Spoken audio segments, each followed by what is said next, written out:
All right, traders. I am just going to give a quick midday summary on what we got going on here in the market. This is Christian from Tribeca Trade Group.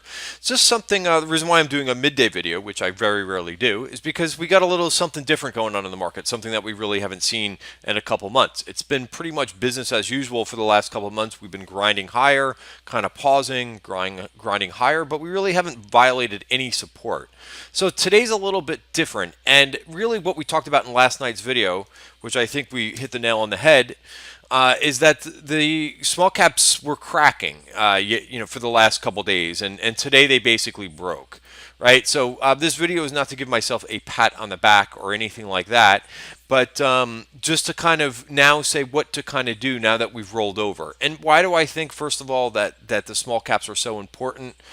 Because they often lead market moves, right? They did that in several different places. They led it on the way down. They've led it on the way up. So they're really good to keep an eye on because they make the move a lot of times before anything else. So what I would want to see is this to stop going down. So we've got a couple different levels, and by the way, you can see the 200-day moving average is where we, stalled out here. But let me fast forward to the 1 hour chart. This is the level that I sent out this morning, which is 153. We're getting very close to that. My plan all along is to maybe buy a little bit of IWM calls here. If we, and I will be putting in exactly what I want to risk and basically what I'm okay with losing, because if we break this, we do have some behind it. We've got one all the way down here at 146, which I don't think we need to worry about right now. I would think the next level to worry about is the right around 151 in IWM. Which is here on the daily chart. So that could be where we're headed. First things first, we'll see what happens on the 1 hour. If you're not familiar with Virgin Point of Controls, what they are, and that's the purple horizontal line that I've got on my chart, it's a big area of volume, right? It's where a lot of buyers and sellers have previously met up, and it becomes a sticking point. So sometimes these levels get taken out and we revert. If there's a lot of them stacked behind, which I don't see, then we could continue to fall. But I think at the very least, and again, this is just what I'm thinking. I don't have a crystal ball, but maybe we hit this out because we are pretty oversold, bounce, and then who knows? Either we recover or we could be headed all the way down to that 1 hour. So is that really a game changer, for anybody or anything right now? No, I don't. I mean, I don't think so.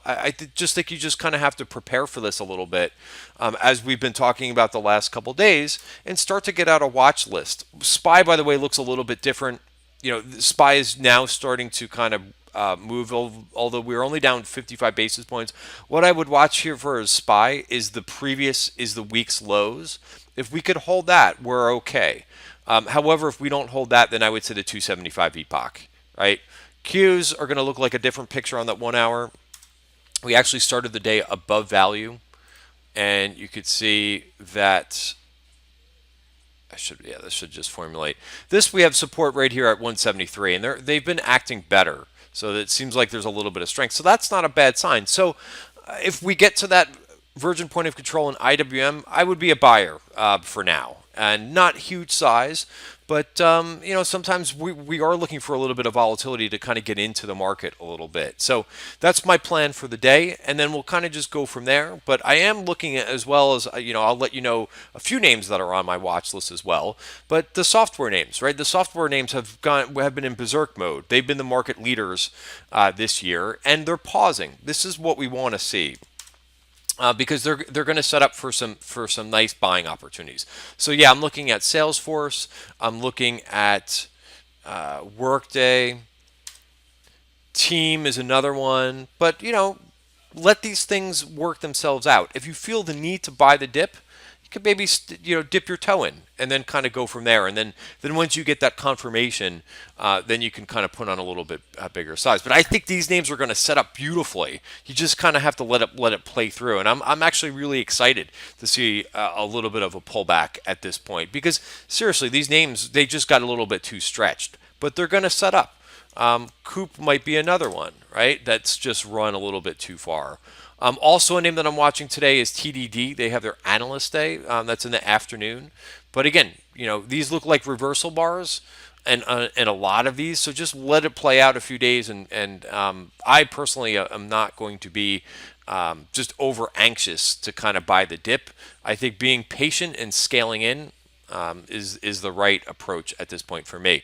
Again, video for information purposes only, not giving out any advice, but definitely excited about today's price action. Thanks. Have a good day.